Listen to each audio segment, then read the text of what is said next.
Hey everybody, Drew and JC here with an episode of Horror Watchers coming to you from the Watchers Podcast Network. We have an awesome guest tonight that I can't wait to introduce everybody to. But as usual, we have that intro that we got to play first.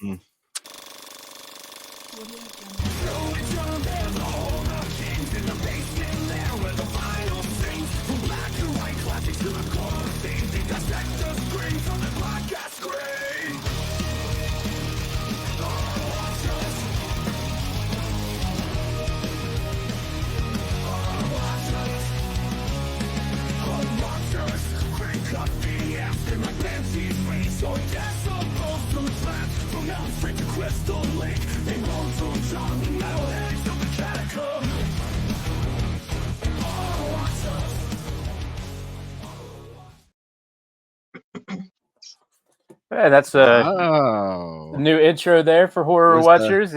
by the Canadian death metal band Threat Signal. Sorry, Yeah, that was man. definitely my inspiration. It's not But true. today we have a pretty awesome guest here, and usually I I always check with our guests to make sure I'm pronouncing the name right. Today I had hoped that I wouldn't need to. So, um, Here we go. is it Sandy Johnson? It is Sandy Johnson. You did it for the Okay, first time ever, Drew. You managed not to mess it up. I had the confidence that that name was pronounceable, and so I Great. didn't I didn't even bother her at the beginning like I always do everybody else. But uh, obviously, you can tell from the layout, the backgrounds, the T-shirt. This is a Halloween episode, and so we have Sandy. You were Judith Myers in the first Halloween film, among other things that we're very excited to talk about. But we have Michael's first victim here.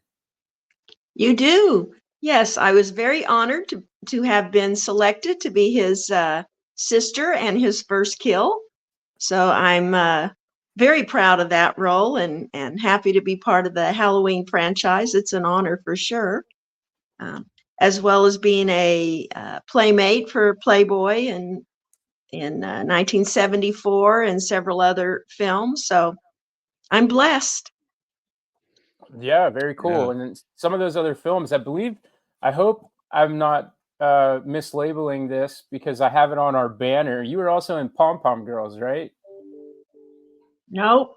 Oh, There are so many. It's okay because there are so many things on the internet that I was supposedly in. No, I wasn't in that. I wasn't in. There was another one. It was oh gosh, what was that? The whorehouse in Texas. No, I wasn't in that. okay. Anyway, there's several. The ones that I was in are H.O.T.S, Gas Pump Yeah. Girls, Jokes My Folks Never Told Me, um, Surfer Girls. Is that it? And of course, Halloween and Halloween 2018. Right. They used the archival footage in the 2018 film, right? They did. Yeah, they Yeah. found me just in time. They were getting ready to wrap the film, and that's when my agent found me, and they wanted to talk to me and ask if they could put the footage in 2018, and they had to have my permission to do that. So if it had been 2 weeks later, that footage wouldn't have been in there. Oh, wow. Wow. That's really cool timing, Yeah, actually. it's great timing. It comes down to the wire. Yeah, Uh, it was I great just want time. I wanted everybody to know that since you were the first killed by your brother in the movie, I reached out to my real life sister and asked her if she would also feel honored if she was my first kill. So waiting to hear back. wait wait on our toes for that one. She's gonna be like, what? So you're in Texas. I believe are you from Texas then? That's where you were born? I was born in San Antonio, lived there till I was probably 12, and then we moved to California. My mom was a single mom, but my dad lived in California, so we actually moved to California. So then I got to see both of my parents. So, and then I stayed in California till oh gosh, I don't know how long it's been now, but it was after the movies. I lost both my parents, and I just decided to come home. Yeah. Well, I think a lot of people are kind of joining you now from California to Texas, it seems. Yeah. Oh my Like, Yeah. gosh, the traffic is horrible. Yeah, it's definitely in the last few years, it's like it was not too bad, and it's getting really bad fast, and they don't know how to drive. So yeah. I just kind of always assume it's always the worst drivers from every other state are the ones that migrate over west. So yeah. you obviously you got into the modeling before the I mean, I don't know about all of the acting, but obviously you were modeling before Halloween came about. So did you start as a model or did you act before that? Actually, it was kind of simultaneously. When I was young, I loved acting, so I was in drama in school from middle school on. I was in dance production. Um, I started modeling at probably about 13. My uncle entered me in some of the city beauty contests and different things, and then I went to modeling school. So they kind of all evolved together because I was interested in all of them. And of course, the big change came with Playboy, and so then that kind of propelled all of them, except the dance. I did not continue with dance, but the others kind of picked up after that. Yeah. How did you get into Playboy? How did they approach you? Like I'm kind of I don't want to say like I'm fascinated by like 70s era Playboy or anything because that would be a lie, but it's been on the radar a lot over the last couple of years because of all of the I don't know, the documentaries and stuff about Hugh Hefner and what it was like in the 70s and 80s as far as being playmates go and stuff. So it's something that's, colloquially there now. So I was curious to ask you about it. Well, it started because my father got very sick with cancer, and he wanted to try a treatment out of Mexico called Leotrel, and it was not legal in the U.S. So he needed money to go to Mexico and try it. So, I worked at like Penny's and Dairy Queen, so that obviously wasn't going to help him. So I actually, a friend of mine suggested Playboy, so I contacted Playboy. They asked for some test shots. So my boyfriend took them for me. We submitted them. They called me in for an actual test shoot, and then they decided yes, they did want me, and so that's kind of how I ended up there. And then I obviously, if you live in that town and you're a playmate, you get invited to everything at the mansion. So I did spend a lot of time. I was allowed to bring my friends and stuff. So it was great. We could have wonderful meals. We could swim. He had a zoo on the property, so we could go out and visit with the animals. I mean, it was a beautiful place. So I know a lot of people have really negative things to say about it, but I loved it. It was wonderful for me. They were very good to me, and it was a great experience. I know Corey Feldman has nothing but positive things to say about it. And Corey Feldman obviously is that he speaks out about predatory behavior a lot. And so considering how vocal he is about some of that stuff, I do kind of take his word a, a little more so than I would others when he says that he didn't really see anything crazy negative happening while he was there. At least obviously one person versus another person, Right. everybody's experiences are different, but it is Absolutely. nice to hear that it wasn't just just a whole bunch of sensational stuff going on. No, it uh, was actually usually pretty laid back. He would show movies. Like I said, you could order anything you wanted to eat or drink. The pool was beautiful. I mean, you could walk around the property He had a greenhouse. I mean, it was a beautiful place. I had a couple of good girlfriends that would come with me, and we would just hang out and have a good time. Yeah, well, from there, how long until you ended up, starting to get noticed for some of these roles in film? Well, the first thing that happened after that is I started getting a lot of modeling jobs. So it's kind of started there. I did a lot of international stuff because they did a lot of nude ads in other countries. And so I got hired a lot for international ads. And then I actually went with the Playboy agency. They had a regular modeling and a theatrical agency. So they represented me on both. So I did start getting, films and commercials and different things. But of course, Halloween was the biggest one. But yeah, I did get a lot of calls and interviews and stuff after that through them. Well, I know that in hindsight, the answer might be really easy, but of the films that you worked on, what was your favorite to have done at the time, or I guess more so, which experiences did you like the most? Yeah, again, hindsight, you could say, well, Halloween, birthed this entire thing, but as opposed to some of the other sets that you were also on at the time. Right. Um, it's hard to say because I actually really enjoyed making all of the films. I worked with great people. We had great directors. I mean, they were all fun. I guess Gas Pump Girls is probably my favorite.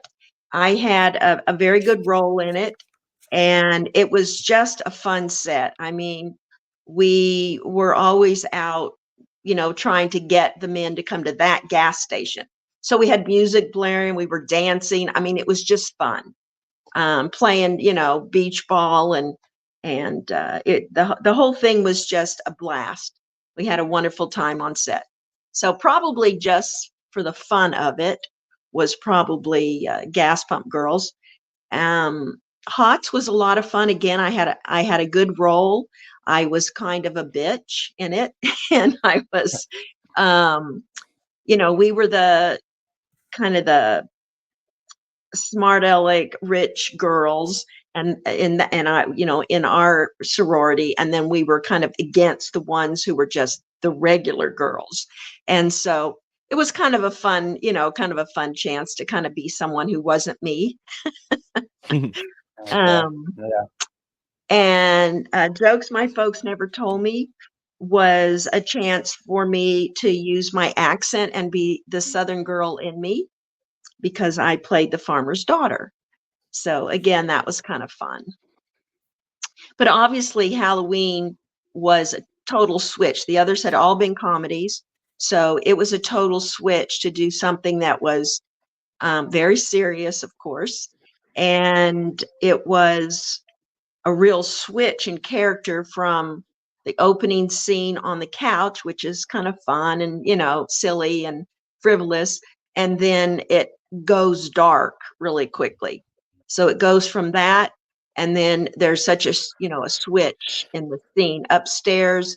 It was dark and I could hear them coming up the stairs. It was a whole different feel to that shoot. So Mm. again, that's interesting, to live through. So So prior to you actually getting these roles in that, I know everybody like growing up says that they want to be an actor or an actress when they're older, right? Like I want to be Ben Affleck, but here I am. Look at me. I'm not Ben Affleck. Um, did you have any interest prior to being in movies or even just in film in general, or was it just kind of something that just occurred naturally? I did. Like I said, I was in drama and I was in a number of plays and different things like that. So I definitely enjoyed acting, and that's why, I got a theatrical agent. So yeah, I did. I didn't have a very happy childhood, so I was always doing make believe stuff to kind of put reality aside so I could be in a happy place.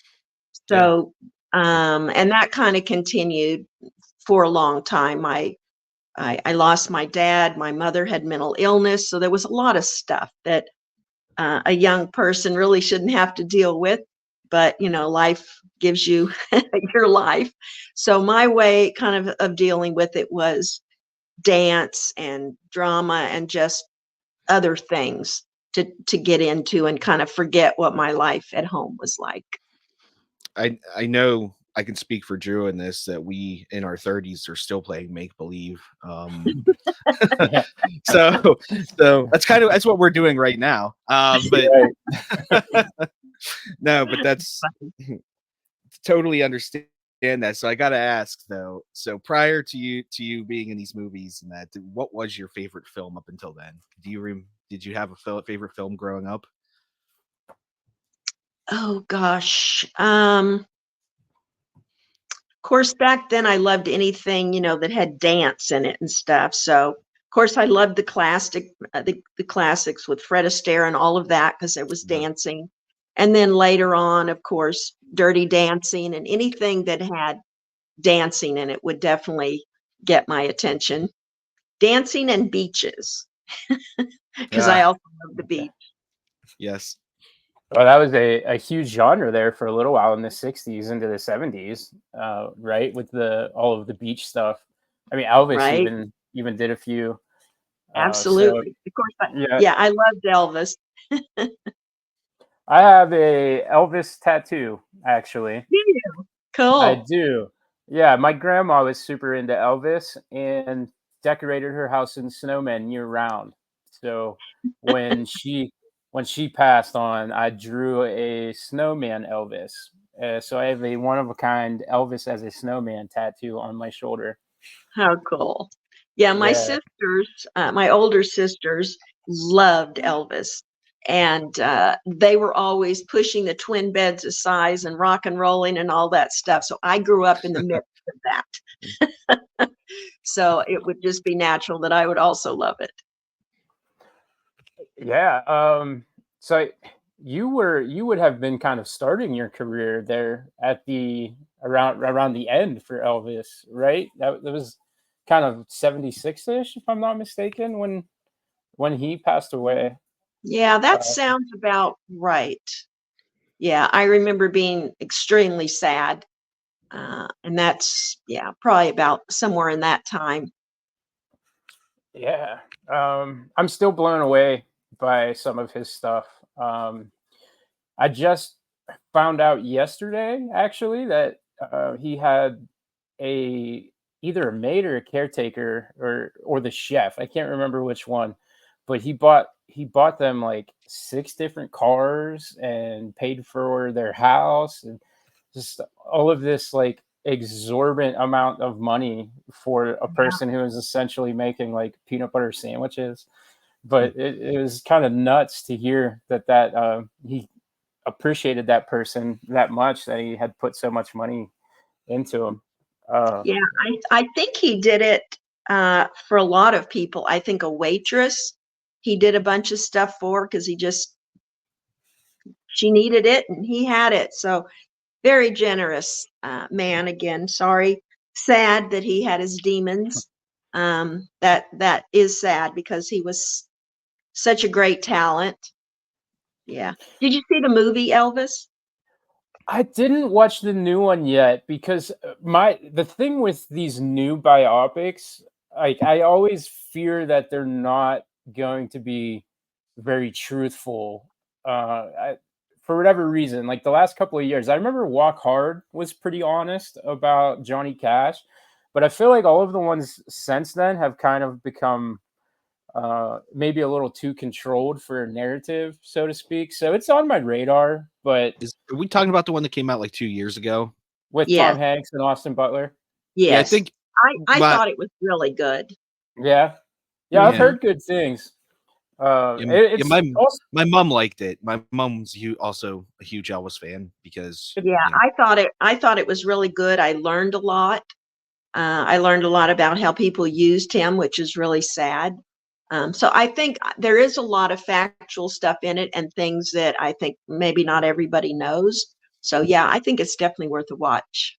Yeah, I'll check it out. Maybe even tonight. It's 'cause Tom Hanks plays the manager who's like real Hmm. skeevy, Yeah, and that's not a Tom Hanks kind of role that you're used to seeing. So for that, he I've did a kind of great always job, though. He did a great yeah job. yeah. So yeah, I'll check that out. But so I'm curious, how did you end up with the Halloween script offered to you? Who had approached you first for that? Did you have conversations with John Carpenter or Deborah at all? Well, what happened was I got a call from the Playboy agency telling me that I had an interview, and it was for a horror movie. At the time, it was called the Babysitter Murders. So the interview was actually happening in one of the houses where they were filming, and they were filming films in the back of the house, and they interviewed me in like a front kind of a study area. And John Carpenter and Deborah Hill and some other people were there. Of course, I didn't really know who they were because none of them were famous yet. But they did interview me. They had me read lines. They had me scream, just the typical stuff. And I thanked them for the interview. And the next day, the agency called me and said that I had been cast as Judith Myers. So it was a Oh, good cool. day. Yeah, you didn't even have to have that typical actor wait period where there's like 3 weeks of what did I do Right, going, wrong? "Oh, no," yeah. No, it was pretty quick, really, and, it was and of course, the script was still a secret pretty much, except to the insiders, and I never saw the full script. I didn't know the whole story, even when I did Judith.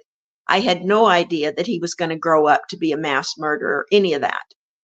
Oh, I just wow. knew yeah, I just knew my role. I was his older sister, and he was going to kill me. So when we went to the premiere, it was just a small premiere, of course, but when we went to it and we saw the movie, it scared the hell out of Mm.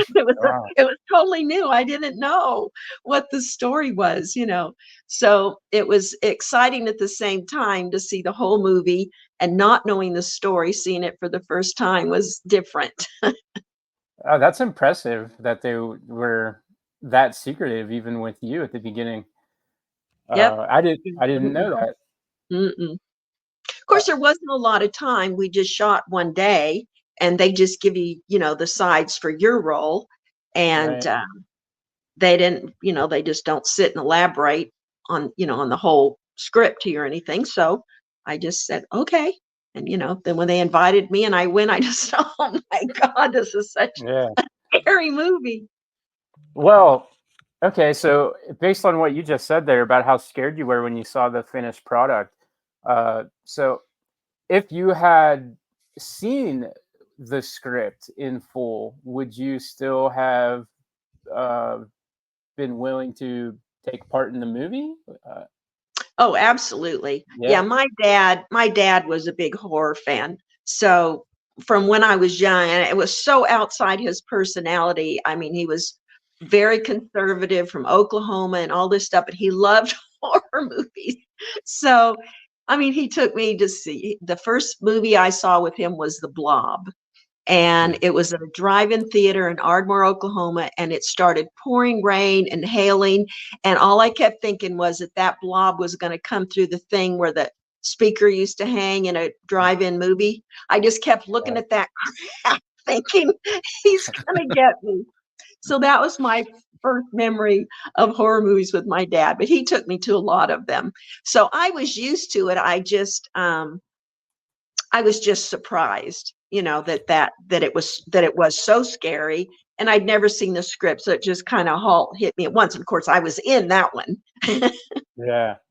Well, I mean, the genre itself, I mean, a lot of people credit Halloween for kind of starting the modern slasher.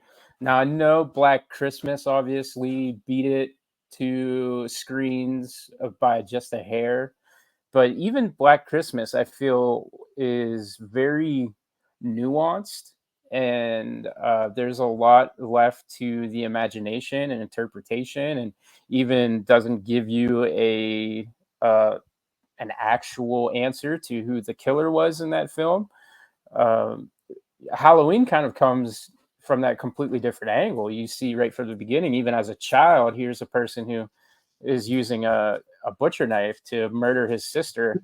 Yeah. So uh, it definitely hit different, obviously, and like probably led to the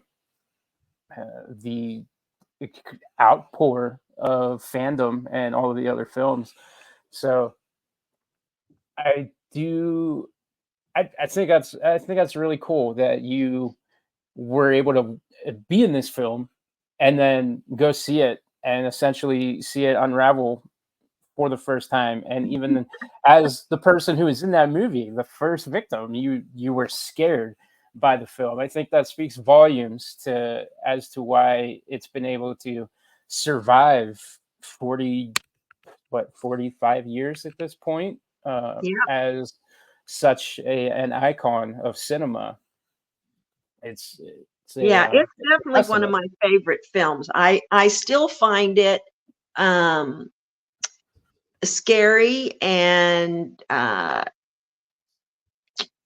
creepy. I mean, it definitely puts me at an unease. I watch it a lot, but it still scares me. It still makes me uneasy. I mean, I still jump at times, and I know it's coming. So Yeah. I do consider it a great movie, and I think that John Carpenter is such a master that those things they just don't age really. For me, they don't. They just stay good. Yeah, for sure. Especially horror. I obviously classics are classics, but I don't know, for me at least, horror is something that always resonates. And I don't know, I'm sure there's some crazy psychological reason why, like everybody else, we're obsessed with it for some sick Yeah. reason. But I think the uh feelings of fear and despair and everything stick around regardless of like the time period. When in contrast, I can go back and you watch something like the Maltese Falcon and be like, I don't even know what these guys are talking about. Like yeah. you might not get a movie like Maltese Falcon, but you watch something like Halloween. Even 100 years from now, people are getting murdered. Right. Yeah, and tension and fear, Yeah, anxiety, it's something yeah. that And the it's the soundtrack human. Yeah. soundtrack is Oh, the soundtracks are huge. soundtrack's the best. The Carpenter soundtracks are renowned. They've started their own genre of music, of electronic music, where people emulate, create songs that are in like the style of like the Carpenter, um, horror music. Right. Yeah, So the Halloween theme, I mean, it just definitely when you hear it just out of nowhere, I mean, it just makes you stop. I mean, you just immediately you recognize it and you just have that kind of eerie, uneasy feeling. yeah, and you can hear it like in your head even, like it's so simple that you can memorize every single note, but somehow when you hear it on the screen, it still is effective. It's Mhm. brilliantly done. But I have a question, and I've been looking Okay. forward to asking you this question because it's an argument that I've had as a Halloween fan with other Halloween fans forever. Uh-oh. So to get your take on this is actually an incredible opportunity. So in the film, Michael is like never referred to as Michael. They call him the Shadow, and they want, like the whole idea behind this character is this is an emotionless husk of a human who is killing to kill, and there's nothing beyond that. This is just a scary boogeyman, right? So in the film, when he comes back to Haddonfield, the first thing he does is he goes to Judith Meyer's grave and desecrates it. So to me, that establishes motive. That establishes human emotions and is an antithesis to everything that they describe the shadow as being. So I was curious if I could get Judith Meyer's take on that because I've been in a lot of arguments over that. Yeah, that's an interesting thing about Michael. In fact, it's why I don't like the Michaels of the later films, because there is something about Michael where he doesn't just kill everybody. There is something about certain people or certain circumstances that he um, wants to wipe out. He feels like it needs to be gone, so he murders it or kills it or whatever. And in the newer films, he just kills everybody. And when he does that, when I'm sitting there watching that, because I have an emotional attachment, he's my brother. And so in my mind, he has his own entity as part of my family. And when I see that, I don't see Michael. They lost something, for me anyway, that the original Michael had. So in the original Halloween, I don't think he's not emotionless. He is, he covers them up. He's stone faced and all that, but there's something in him that is driving him to do away with certain people, or he's activated by certain circumstances, or he needs something that they have, such as the mechanic or whatever. So, no, I don't see him as an empty vessel completely. Obviously he's evil. He is filled with evil, and he's kind of devoid of good emotions, but he definitely is affected by things. It's not like he's just blindly killing people, at least not in the first couple of films, I don't think. And then and that was what I liked about the character. That's what I found most frightening, is you didn't know what he was going to do, what was going to set him off. Sometimes he would just walk right by people, nothing, you know. And then on the later film, you just assumed he was going to kill everybody he came in contact with. Yeah, So, that's definitely kind of the route they ended up taking. Um, the latest trilogy kind of really harkened on that with Halloween Kills was so violent and so many deaths in it uh, towards the end there too. But that's bound to happen with the way sequels have to constantly one up everyone prior to that. I know it's not always the most popular opinion, but I thought Rob Zombie did a pretty good job with the properties as well. That's another Halloween argument that I'll get into all the time. But even with what he did with the backstory and kind of creating this other world that you had never seen before, I thought he did okay with his version of mhm. recreating the Judith Myers scene and creating this backstory.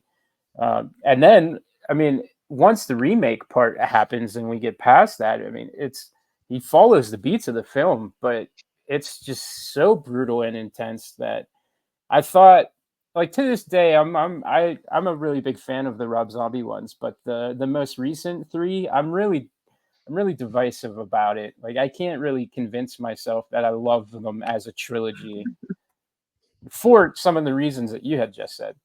Right. I don't know. Um, the original for me has the things that I love the most. It's pure John Carpenter, Deborah Hill in the way that it's done.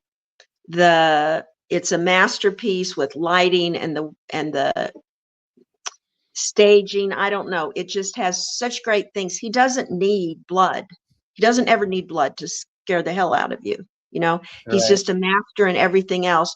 And so much now they just rely on the blood and the gore and the things that really take talent. And obviously the realism of the special effects and stuff, but that's a whole different conversation. But just the mastery of the filmmaking, to me, if you just go for gore and all the other stuff and you leave all the other things that like Halloween had, to me, it just isn't as good. Right. And then kind of something that happens after that is once it's out there and once people see it, and the genre now is 40, 45 years old, there are people's interpretations of the genre. So I'm curious, are there any like misconceptions about the challenges that you would have as, like an actor slash model who's now in one of the biggest, most popular horror films ever released at the time?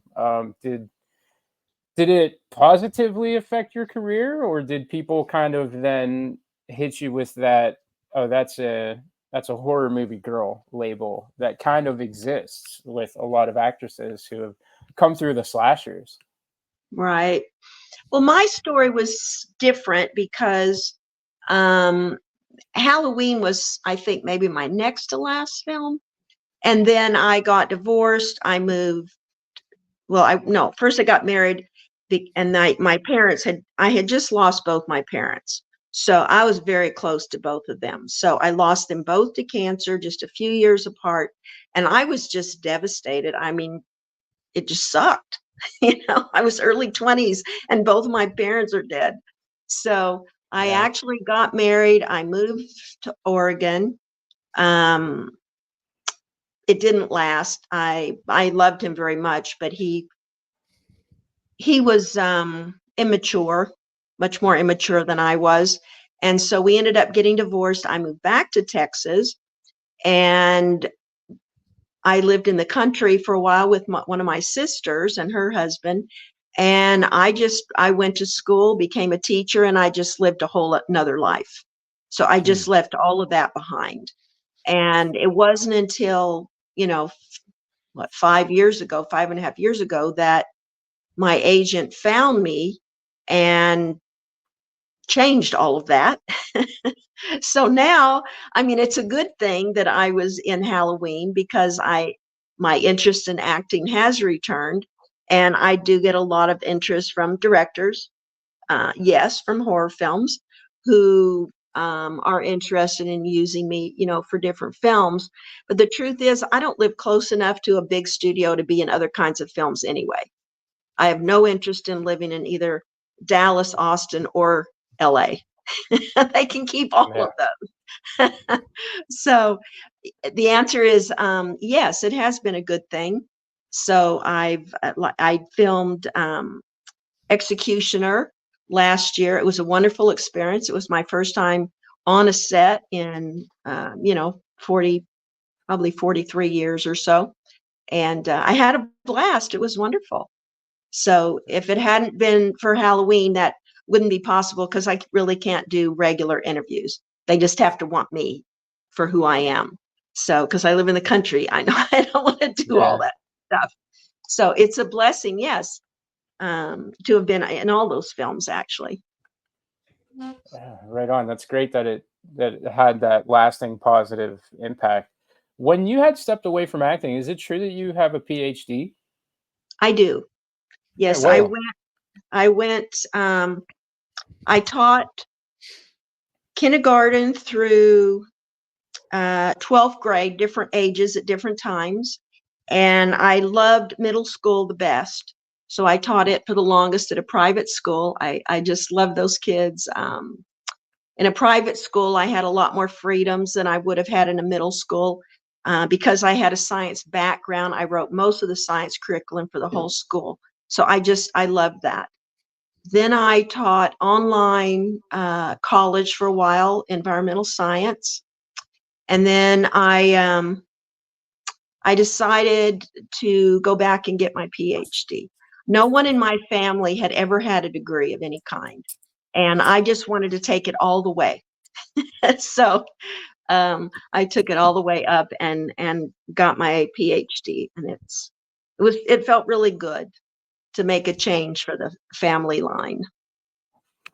Yeah, no, that's awesome. Yeah. And when I had read that online, I wanted to verify that that was true because, I mean, that demonstrates obviously your intelligence level is, and your patience and willingness to go through all of the years of schooling for that, on top of the modeling career and the acting career. And Mhm. that's not a path that a lot of models or actors are willing to go down once they've kind of hit that spotlight. So, I mean, it kind of really shows the layers of personality that you have. So You are a lady of the Renaissance.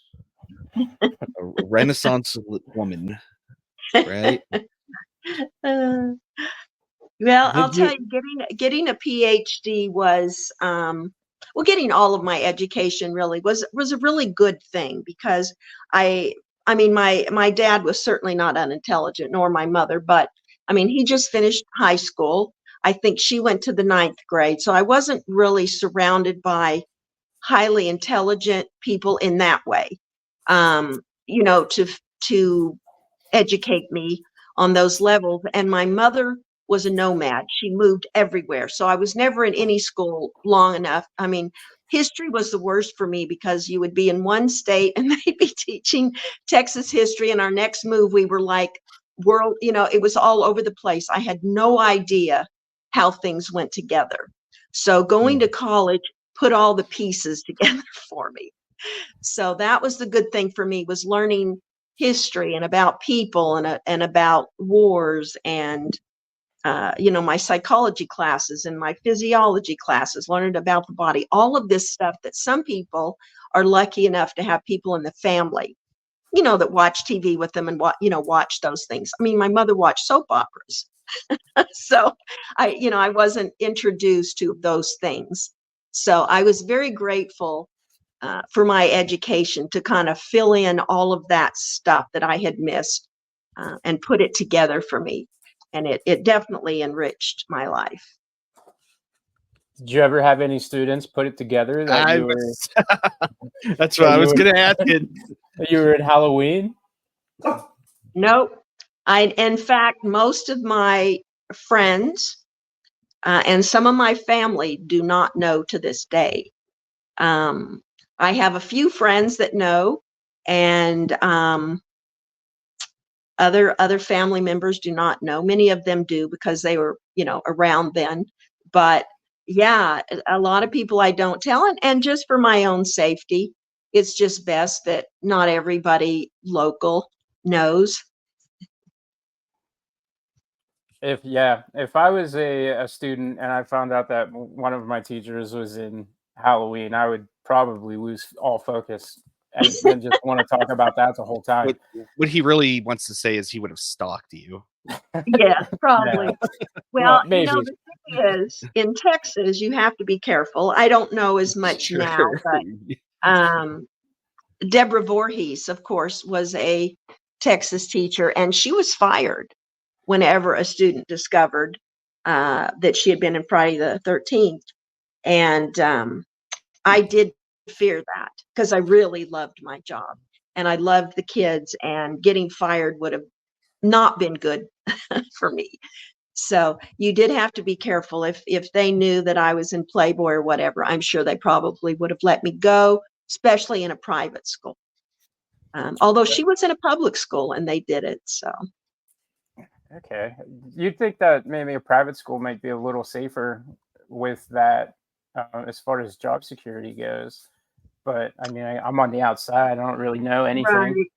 Well, the parents in a private school have a lot of power, and because without them, the school doesn't exist, unlike public schools. So, yeah, if you had a couple parents who were adamant that you should not be there with their children, my guess is they would have, even though I was one of the most popular teachers and I loved it and I got all, you know, perfect reviews and everything. I would imagine if a couple parents had went up there and said, "Look, you know, we need her to be gone," it probably would have happened. Yeah, that's Shame. unfortunate. Yep. Yeah, it is. It is. And I don't know if, I mean, I have a lot of students on my regular Facebook, not on my Sandy Johnson one. So whether or not any of them have figured it out through the years, I don't know. They've never said anything on there. I feel But like now would be a complete turnaround. Like now, like the parents would be like, "Oh, you were Judith in Halloween." Like they'd be pumped about it. Like it's a totally different atmosphere. I feel like now. uh, Uh, People would Like be, yeah, the kids would be the ones that were like, "Who? yeah, Like what? right. What movie?" yeah. I would definitely be like trying to get my kid to get an autograph or something. Like, He's sending DVDs to Right. school with the kid. Yeah, I could have made some money. Right. Well, oh, on that note, do you participate in conventions, right? I do. Whenever my agent found me 5 years ago, I had never even heard of a horror convention. I had never been to one, never heard of it, never seen one. So when he asked me if I wanted to do that, um, I didn't answer right away. I said, well, I need to think about it, and research it a little bit. And my husband was a little apprehensive about it. But within a few days, I was convinced that it might be fun and I might actually like it. And after the first convention, it was H.O.T.S was my first one. There were a few others before that, but my agent didn't want me to do them. He wanted me to come out, so to speak, at H.O.T S. So, of course, it was a gigantic convention, so many people from all over the world, and it blew me away. I had the best time. I really did. I had a blast. The fans were amazing. Their stories. People came to see me from like Germany and UK and Scotland, Ireland. I mean, they came from all over the world. It blew me away. And they just had such wonderful stories. And yeah, the love that just poured, it was nuts. And so after it was over, my agent said, well, when I bring new people, they don't always, decide this is something they want to do. Well, what did you think? And he said, do you want to do any more? And I said, hell yes, sign me up. So I've done a lot of them in the last 5 years. Last year we did Germany and UK, and we've done For the Love of Horror a different year in UK, and we did Canada, and we're traveling all over, and it's amazing. Yeah, that's always good to hear. I like when there are positive interactions at these things. I've been going to conventions forever. I remember going to comic book conventions when it was literally just dealers and long boxes of comic books. Yeah. And it's like so weird that in my lifetime it's become this completely other different thing. But as a fan, it's always nice to have that and to be able to do that. I met Kane Hodder once, who famously played Jason Mhm. Voorhees, about 5 or 6 times, and that was honestly one of my like downer moments at a convention because I was so stoked. And when I got to the table, I was still young, I was still in school, and my heart wasn't broken by society quite as bad as it is now as an adult. And when I had gotten to the table, he just kind of took the money, signed it, and shooed me away. And I was like, oh, that's a bummer. I was gonna tell him that I wished he was in Freddy versus Jason, and I thought they shafted him. But I guess go Ken Kissinger now. I'm Team Ken Kissinger. Huh. Uh, but everybody tells me that was like not the experience they had with him. So Right.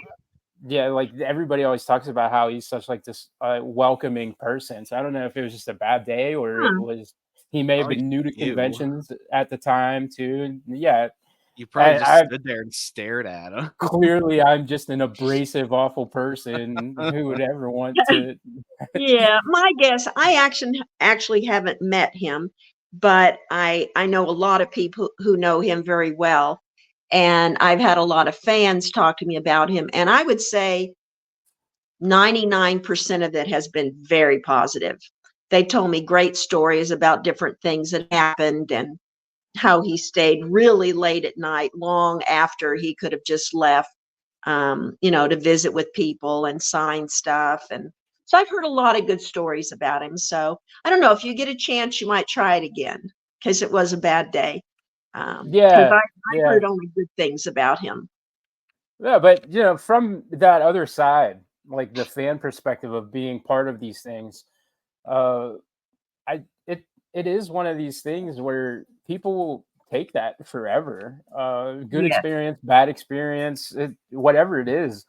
in a lot of ways, I know some people like these conventions are just kind of like an income to them, and it's just kind of what they're doing as work. But that experience that people have there is this amazing lifelong thing. Uh, Steel City Con in Pittsburgh, they now have two of them. It started as one, and it was competing against Pittsburgh Comic Con, which was at the time one of the biggest on the East Coast. And that doesn't even exist anymore. But now there's two Steel Cities, and there's an entire culture in Pittsburgh that's based around the convention center at this point. So Right. That's a great convention. Yeah, have you been? I have. Yeah, I was there Wow. with John Carpenter, and I were there. We're the only two people from Halloween, and it was crazy because we did a con, the two of us, and I was so nervous. I thought, oh my God, me just sitting up there with John Carpenter, talk about a lump on a log, right? So, but he was so nice. He was so, he put me at ease. I mean, he would refer questions to me. He tried to bring me in. So I think he understood my dilemma, because I went up there and I thought, oh my God, this is going to be a nightmare. But actually, it was very nice. He was very nice. He was funny, and it actually turned out to be a nice interview. In fact, it's on, the internet somewhere. The Steel City panel with John Carpenter and Sandy. But anyway, that was the convention I was with. It was just him and I in one room. So Wow. I mean, it was wild. It was a wild thing. But anyway, it was fun. But anyway, that's a great convention. I had a lot of fun there. Yeah, that's good to hear. It's been I don't know, a couple of years since I went last. I don't make it out to this stuff as much as I used to when I was younger, before I had all of these gosh darn responsibilities that we have as adults Right. interfere with all of the fun that we like to have. But every once in a while I try to make it out to one, just to see what the scene's like. And obviously we have this show now, so my ultimate goal is to essentially get us into a convention and have a panel of some kind, and maybe do interviews such as this one up on a stage. But yeah, that's a work in progress at the moment. What a goofy aspiration to have. Right? But doesn't that kind of make the point though about how big these things are? That there are people that are now aspiring to be able to have their craft featured at one. It's kind of course. Yeah, I mean, their new ones are popping up all over the place.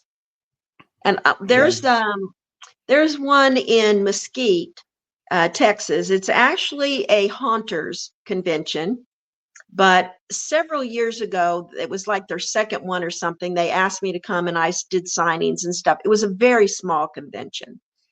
And since then, we have some friends that are vendors out there. So we normally drive out there just to visit with them. I don't sign there anymore, but we were just there last weekend to see our friends and visit and stuff. Oh my God, there were so many people. We drove around like 40 minutes trying to find a place to park. It was so crowded, and that was Sunday. They said Saturday was mayhem. And I mean, it just goes to show how much they're growing. I mean, that was just a few years. It went from pretty dead to this massive, amount of people coming through. So yeah, and I'm just getting ready to do Oklahoma, and it's, I guess it was there at once, and then it went away for several years, and now it's back again. So they're popping up for sure. So good luck to you. Oh, You thank can you. do it. Yeah, Don't encourage him. You know what? JC won't be invited when I'm interviewing Judith Myers on stage in Oklahoma. Then we'll remember who started this. Can you imagine sitting up? We have to have, if we're doing it, we're having rocking chairs, like just sitting up on stage in rocking chairs. That's the only way I'm doing it. I like Amish crafted. There is this thing. There was this explosion just over the last probably 5 or so years where podcasters started to do live shows, And it's the Yeah. weirdest thing. And I actually went and saw one a couple years ago just to see it. And it is the weird. I don't know why. I mean, like, I know radio personalities and stuff like that do tours and stuff, but it was just the weirdest thing seeing a podcast live on stage instead of like listening to it. I don't. I still don't know how I feel about it. Well, you better feel something about it, because mark my words, that's where we're heading.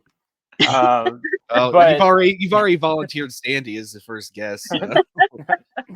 But give Drew your agent's information. At the end Right. here. yeah. Well, it's on my website. Okay. Well, Perfect. speaking of your website, we are kind of hitting that hour mark. We always like to end it within the hour. Just kind of, we're not talking everybody's ear off and eating up your whole afternoon. Do you have any dates or plugs that you want to get out there for anybody listening about maybe some possible conventions or the website itself? We could throw up in a banner. And Okay. Well, let me see here what the dates are. First of all, I'm in Oklahoma City this month, the 27th and the 28th, July. I'm also at Nightmare Weekend GalaxyCon. That's in Des Moines, Iowa, on September 27th through the 29th. And then I'm again Nightmare Weekend GalaxyCon in Richmond, Virginia, October 11th through the 13th. And I have another booking in November, but I can't reveal it yet. Whoa. Okay. Ooh. We'll have to keep an eye out for that one. The mystery. And it's someplace I haven't been before. Okay. So that'll be fun. Alaska. Let's see. And then movie-wise, I finished Executioner. I did Volp's The Lust for Revenge.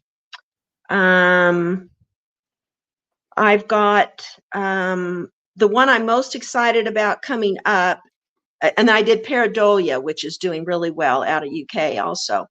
But Vampire Penance, The Atonement of John Wolfe is going to be good. It's going to be really good. And it's by John Rain. And it's out of, I think he lives in Pennsylvania. Yeah. The name sounds Anyway, familiar to me.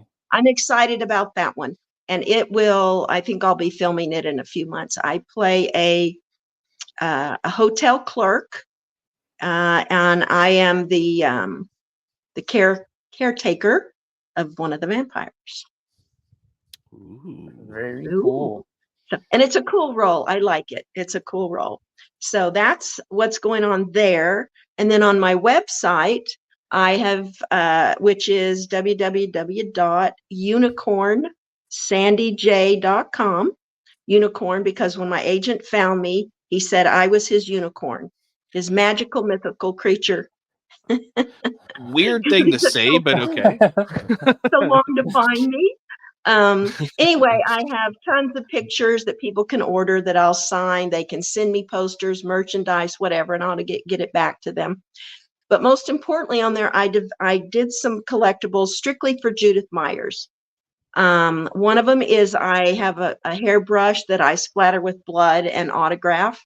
I have Michael's knife from 78 that I splatter with blood and autograph. I also splatter the young Michael clown mask, again, splatter and autograph. And I think I'm going to do one with the adult Michael from 78 too. I haven't created it yet, but I'm thinking about putting that in.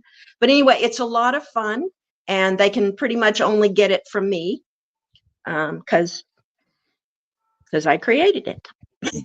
Yeah, absolutely. Yeah, but definitely. It's fun, and the people that have purchased them have really loved them. I got a lot of good feedback from the people that have the items. Yeah, very cool. Well, check out the dates. Go visit Sandy at the conventions.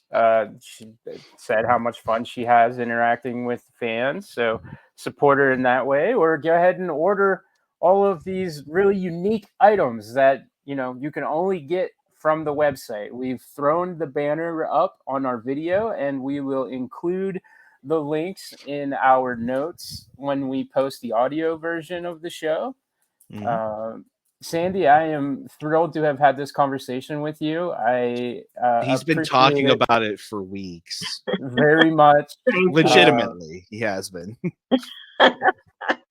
Oh, Yes. damn, I don't want to do that interview. Why did I even set that up? Well, usually that's what the other people say, and then Yeah. Uh, But yeah, no, I absolutely. appreciate it. Yes. Maybe we could do it again sometime in the future. This was incredible. yeah, We will maybe go ahead. after vampire penance. Yeah. Yeah, absolutely.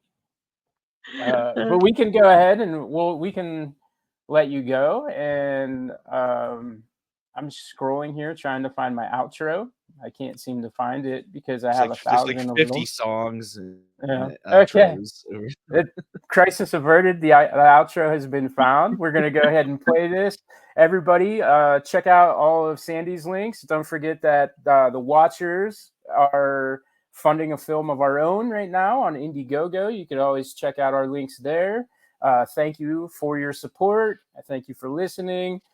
Without you guys, this conversation wouldn't have been possible. And this conversation made me very happy. So, everybody, enjoy your day. Thank The preceding you. program has been brought to you by the Watchers Podcast Network.